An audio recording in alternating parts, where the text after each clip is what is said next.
Hey guys, it's Andre with CruzeKits.com, and today we're installing a version 3.4 PCV Fix Kit on this Buick Encore. This is my brother-in-law's wife's car, and this had the valve cover replaced with a dormant valve cover. I only recommend OEM, by the way, but it was done by somebody who didn't really know what they were doing, and they did not check for the missing intake manifold check valve first.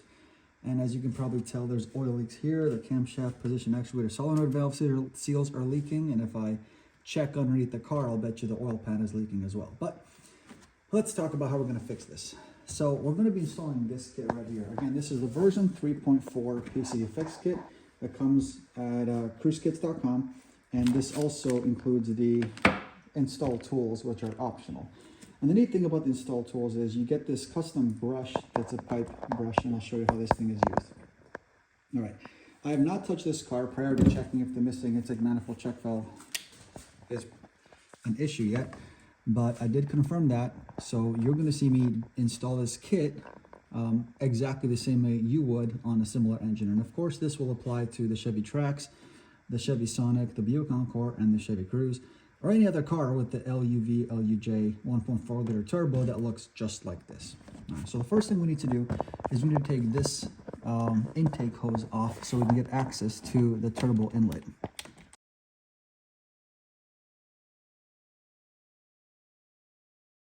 Get this out of the way.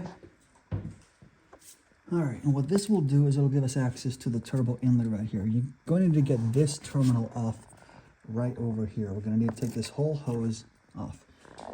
So we'll start on this end. There's a little metal clip over there. I'm going to get some needle nose pliers for that. And you have to be careful with this, because if you're not careful, let me get a flashlight so you can see it better. I'm sorry, I've got a shadow going on there. If you're not careful, that metal clip right there is going to go flying. So you want to grab it with a set of needle nose pliers and get a good grip on them and pull them back just a little bit. Not like that, obviously.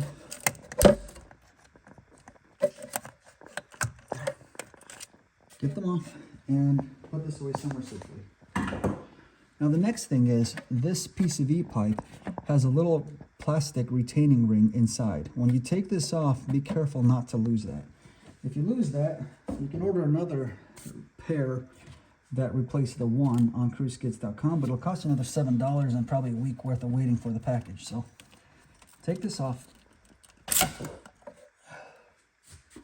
And if this happens to you, which is very likely, these are made of peanut brittle, and they come apart pretty quickly. So if you're looking inside here, I'll get a flashlight and I'll show you what to look out for. Where did I put my flashlight? Nobody knows. Yeah, if you're like me, you put tools all over the place. If you look inside here, you'll see a rubber O-ring, and then in front of the rubber O-ring, there's a plastic ring. And that plastic ring is what tends to get lost. And this one looks like it might be sticking up a little bit, so I'll try to snap it back into place. Yep, it is sticking up a little bit. Okay. So that plastic ring, if that's not there, and you put this back on, you'll have a pretty big vacuum leak. Okay. So this is the hose that we need to get to right here. It's this peanut brittle corrugated hose, and it's going to be taped to a small, tiny little hose at the bottom here, and you'll need to cut a slit here with a knife or some scissors, up to you. I find a utility knife a little quicker, in the tape that's attaching both of them together, and you can cut through this line, no problem, because you're going to be destroying this anyway. And the goal here is to get the two of them separated. You're going to be keeping the tiny line that's underneath here. We're not going to be doing anything with that. Disconnect this little clamp right here, and we're off of here. We have one more attachment right over here. Okay, gonna get that off, and then another clip right there. And lastly, right over here, you've got one more attachment where this tiny line hose is connected to. Be careful with this. It's pretty durable, but you don't want to crack it. Otherwise, you're going to have to replace that too. Okay, now this is the tricky part for some people. you have to get this, does my flashlight stop working all of a sudden? No, there it goes. You have to get this terminal off. And if you look carefully at this terminal, you have these little serrated tabs here. You have to grab it from the serrated tabs and wiggle it this way.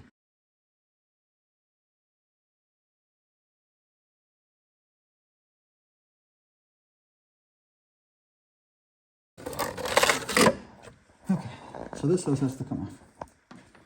Now, let's move over here to the table and let's talk a little bit about what you have to have in the kit. I probably should have done this initially, but we're going to do this now. Make sure all the parts are here before you start all that, obviously. Okay, we've got some glue dots, got an alcohol wipe. We have 2 plugs. One is a spare in case you lose one. You got a backup. You've got a Y fitting, 2 check valves. One is a spare. You've got a T fitting with a custom nylon angle on it. You've got a rubberized clamp, and you should have 8 small clamps in addition to 4 large clamps. A screw, a nylon washer, your epoxy, and a note sheet. Now, if I say something dumb in this video, or I forget to say something in this video, it's probably going to be on here. And I would recommend reading this entire note sheet before you start, just so you have a good idea of what you're doing anyway. Now, we're going to be using JB Weld here, and I know some of you guys are going to laugh, but I actually worked with the engineers at JB Weld to determine what the best product is for this application, and this actually works extremely well.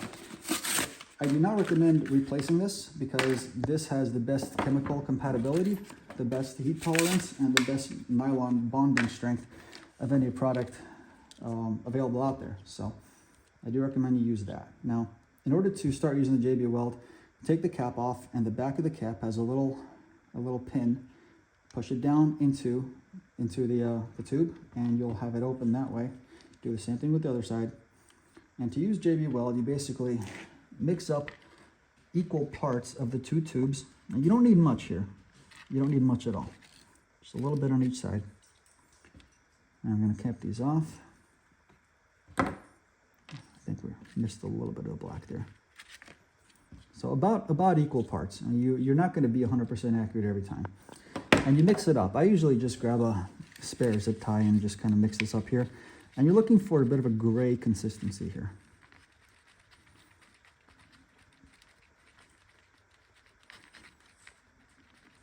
This is a pretty long working time, so you don't have to worry too much about it. But I recommend you start this at the beginning when you start this process, just so you can make sure that it sets correctly. Otherwise, it might be a little bit too runny. So we're going to leave this sitting just like that, and go back to the hose part. Actually, what are we going to do? Let's work on the intake manifold right there. So I'm going to try to show you what typically happens here and what we're trying to fix in case you're not familiar with this issue. I've got an intake manifold here that is good. This intake manifold is actually working. And if I show you what it should look like, shine a light through here, you should see a little orange nipple inside right there. You see it right at the top of this video here. And that's what you should have. Now those intake manifold check valves, which is that orange nipple, tend to disappear. And so I don't know if I can get a video shown in there, but basically if you look really close in there, you'll see that it's not there, it's actually missing.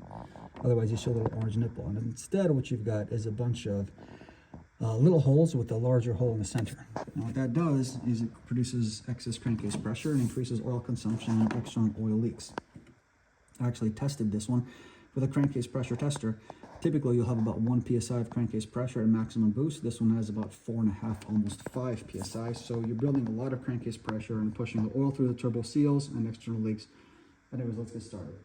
So the first thing we're going to do is we're going to clean out that port. What I do for cleaning the port is I grab a can of break-in parts cleaner, and I recommend this because it doesn't leave any residue.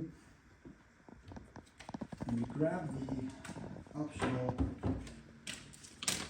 install tools kit, and it'll come with this brush. This is a steel bristle brush, and it just makes cleanup so much easier. This attaches to any drill, and we're going to spray a little bit of brake clean, just like that. get this inside the port and run it only forward, not in reverse.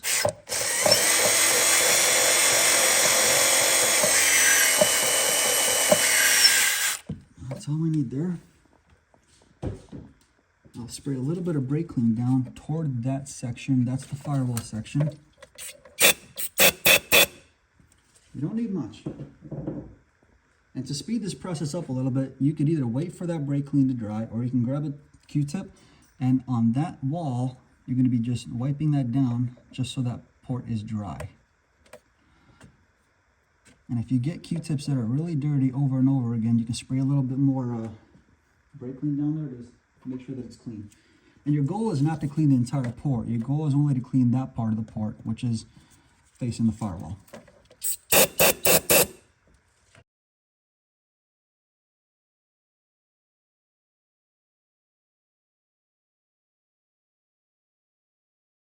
Now, I recommend you be very careful when you're doing this part. I wear gloves, but I recommend you be careful just because you can cut yourself. Now, we don't want anybody cutting themselves and having to go to the ER because they followed my install kit. So if you're not comfortable using a utility knife, then I recommend you find someone who is and ask them to help you. So we've got these two sections of hose. And the cool thing about this kit is not only that it addresses the intake manifold check valve problem, but it also fixes this problem, this peanut brittle hose that is very prone to cracking. So you'll grab this hose, grab a knife, and just put a slit along the long side of it. And if I can get this thing to break cleanly, this video will be a lot faster.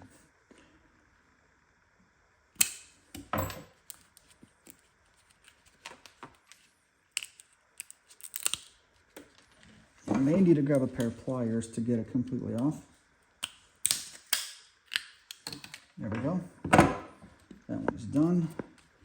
And again, you're going to want to cut away from you, not toward you. It's a bad idea. Cut away from you. This thing breaks so easily.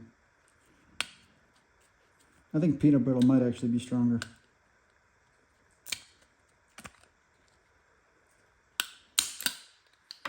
Okay, that's what you're left with. In the kit, you're going to have 3 hoses. 4 actually. Where's the, oh, here's the 4th one. I'll work on that later. You're going to take these fittings first and get some silicone spray on them. That'll help the attachment go a little bit more quickly.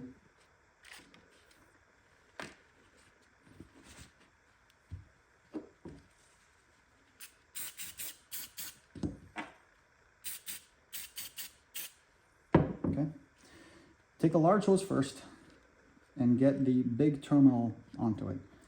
And I highly recommend you use gloves for this process because there's a couple of sharp edges here, and with some gloves it's not going to cut you. So when you press down, you'll want to press down as hard as you can and twist. Twist while you're pressing down. You should be able to get it to seat all the way down. Okay, we're done on that one. Grab a large clamp, run that all the way down. If you're using gloves, you should be able to just tighten them by hand. It's not too bad. Okay. Next part is you're going to grab this large T-fitting. Get some silicone spray on the ends of that. Okay. And you'll want to set it up on the long hose so that the small fitting, the small barb is facing away from the large terminal. Oh. Make sure you get your clamp on the hose first. It is not easy to get these off otherwise. No, and when you grab this thing, if you're going to push a lot of leverage, don't put all your leverage on the small barb because it can break.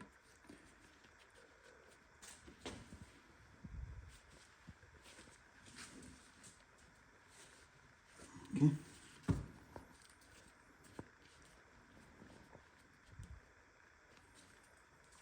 Next, we're going to do the same thing again, but with the shorter hose.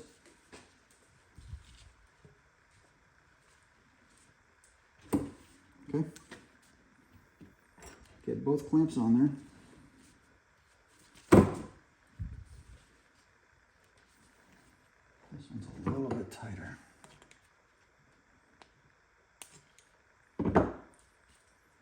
And then I said both clamps, didn't I? Here it is. And the last terminal goes on here.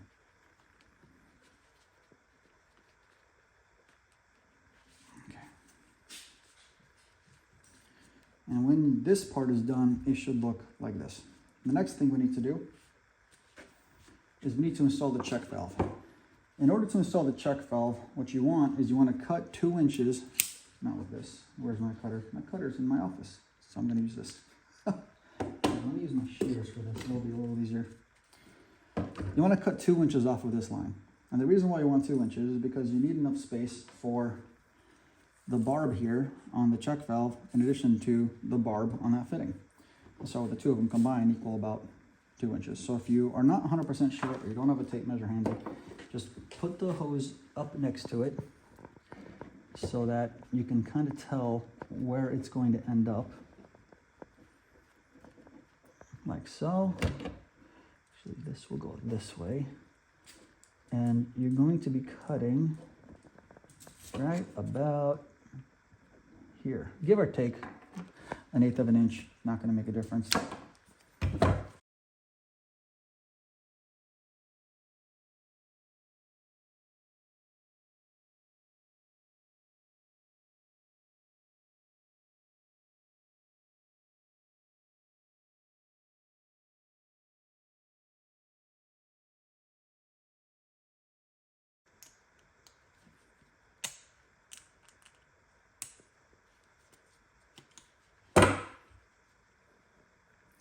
When you install the check valve, there's a little arrow on it, right there. And if you see that arrow, little triangle, it has to point that way. When you install the clamp, put it on top of where the bump is for the barb. So it would be like on top of that section right there, not in the middle. Put it right there, that will give you the best sealing. Last thing is, get this other section on. Well, yeah, let's just that way, that's fine. The last section of hose on. Run a clamp all the way down to the end.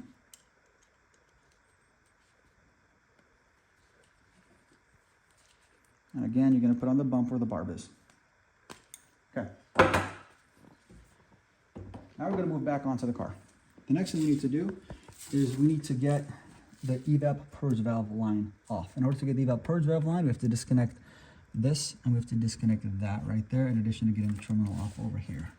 So this, again, you squeeze from the sides. There's 2 serrated edges. Squeeze from the sides, and this one will come up. It doesn't take much to get them off. And this one's actually a lot easier because normally you would have to take the whole assembly off. This one's got a quick disconnect on a fuel line here, so you can just quick disconnect this, and this will come off. Save us some time. Okay, so you can bring that back over here. And what we're doing here is we're getting this nylon line off. Okay. And same method as before. So we'll start by just cutting this in half. And grab your knife. And again, don't put your finger below it, put your finger behind it. You're gonna cut a slit through it. That's it. And again, same thing on this side. I'm a little close on that. Didn't go deep enough. There you go.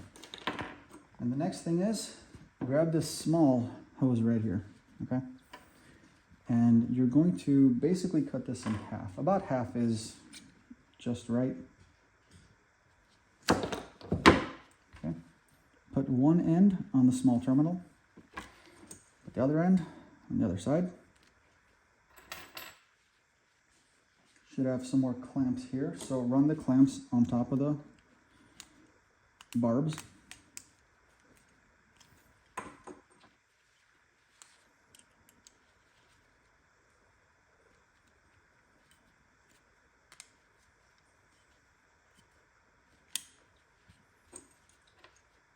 Then run your second clamp on top of each side, and you'll see why in a sec.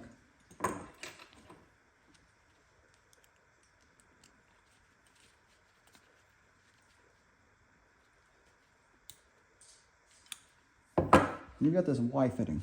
And so what we're going to do with this Y fitting, if you have the terminal here, you're going to be running the Y fitting like this. And then this other side is going to end up just like this. Okay. Slide your clamps on over.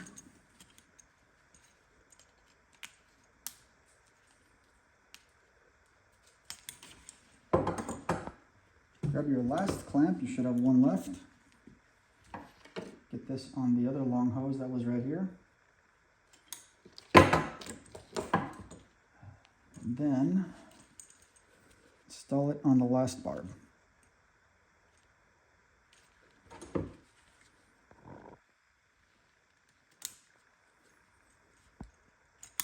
Okay.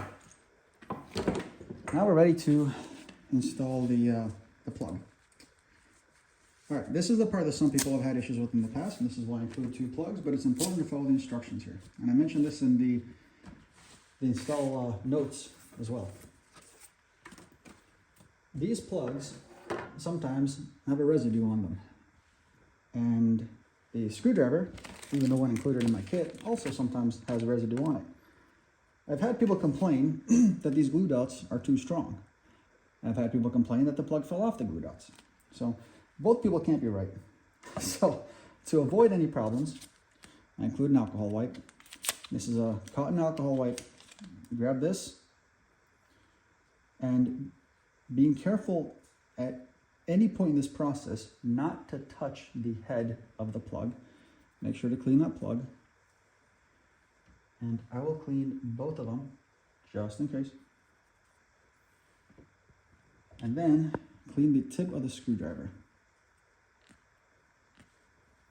And the key here is to make sure that both are free of any oils. So you do not, like my hands are a little bit dirty working already, but you do not want to touch the screwdriver tip or the plug with your hands because some of the oil will get on there and the glue dot is not going to adhere correctly. So we're going to grab a glue dot here, peel back the first layer, again being careful not to touch the glue dot with your finger.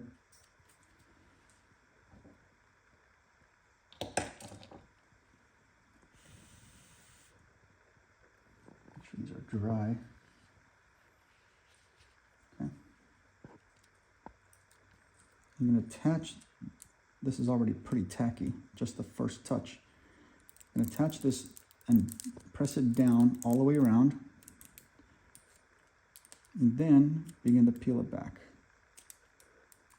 That actually did not adhere the way I expected it to, but it should be okay. I might not have pushed it all the way on the edges. Okay, there it goes. The next part, grab the screwdriver. Should be dry. Yep. Attach the plug about center on the screwdriver, okay?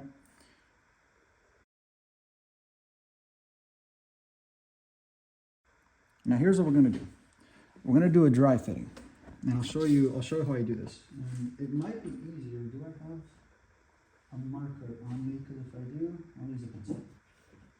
It'll be easier if you can align your screwdriver according to where the plug is. So if the plug is right here, I'm going to make a little bit of a hash mark on my screwdriver to tell me exactly where the plug is, because once that plug is inside there, I can't see it anymore. It'll make it a little easier for you to know where it is. And so we're grabbing the screwdriver, and we're always going to press the screwdriver lightly up against the wall here, so against this part of the wall. I'm going to lower it down into the port, and then push it lightly forward, and then lift. Did you see that little jump? I lifted it lightly, and it jumped forward. That's the point at which we're going to have to insert the plug when it's ready, okay? So you're going to do a dry fitting just so you know what it feels like. Put it down, push it forward gently, and then lift. And then it pops into place. We're going to do the same thing again, but with epoxy. Get some epoxy on there, and again, you don't need a lot of epoxy, just enough to cover it around the base of the plug.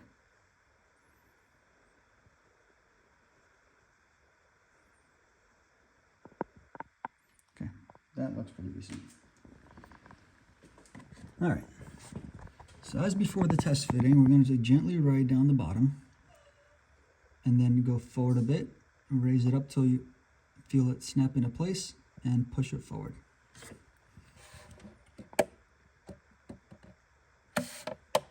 Okay, I felt that snap in. We are good to go. From this point, simply lift the screwdriver straight up, and the plug is in place. Now remember guys, the epoxy has a 15-hour cure time, 24 hours for maximum strength, but we're not doing any structural stuff with it, so 15 hours is going to be perfectly adequate. Next part, we're going to get the rest of this assembly hooked up. On the Cruze, on the Chevy Cruze, you have a fuel pressure regulator coming across right here. On this one you don't, but you want to run this line underneath the fuel pressure regulator. Let's see what the best way is to run this across.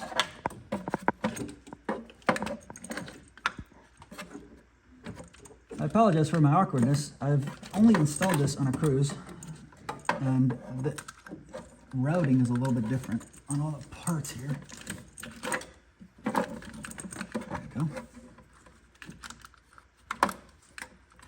And we're not going to be installing this plug just yet. Leave this port open so the epoxy can cure.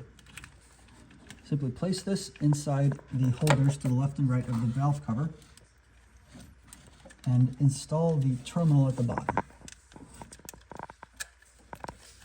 sec, let me get the tiny hose back in there.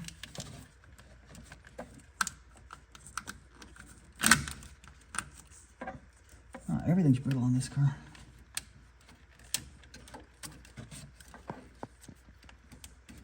There's a point at which the tiny hose goes on top of the bigger one here, so.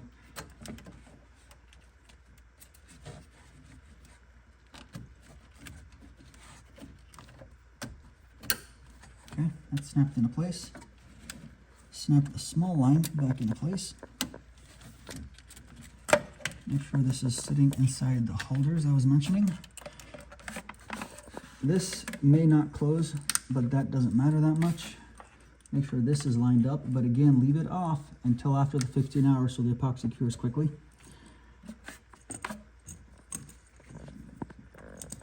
Reconnect your evap purge valve terminal onto the, that may require some force, and you may want to rotate that clamp so it doesn't cut you.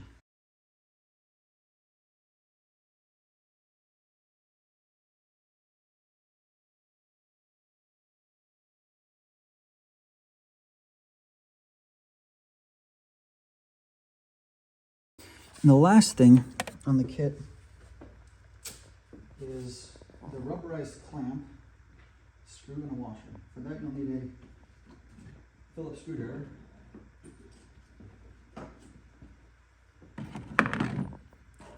You're going to be mounting this clamp upside down. And on most cars you have an opening for a map sensor that's not being used.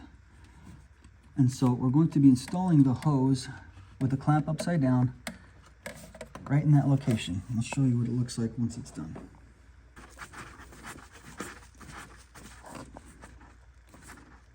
Okay.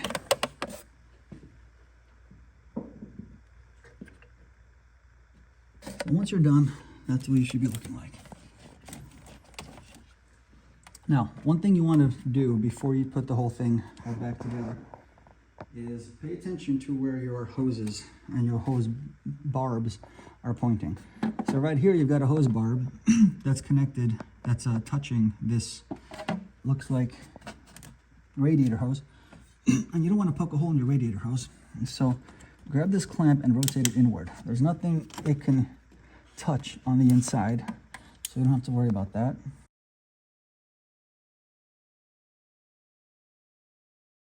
And the last part of the kit is zip ties. You've got 3 zip ties in the kit, and what we'll be doing here is pulling this hose forward in this direction and zip tying it to the valve cover. You should be able to slide a zip tie down the side .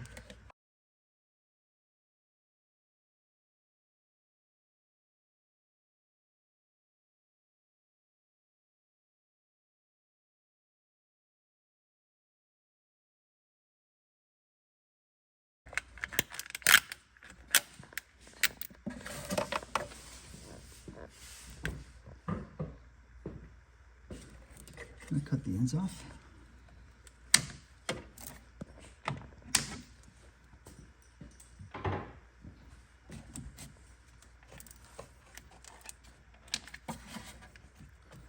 Fit the radiator hose clamps back onto the new hose.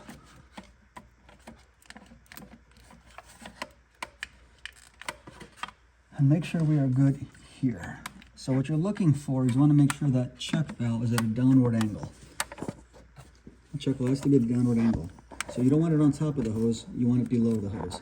And with it sitting below the hose, you should be good to go. It looks like we can get a little bit better clearance removing this right here. Once it's snapped down, it should be right below it.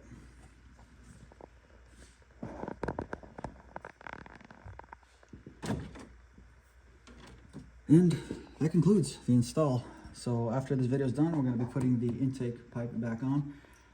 Just double check your connections. Again, be sure not to lose that terminal retaining ring that's inside there, and you should be good to go. So thanks for watching, guys.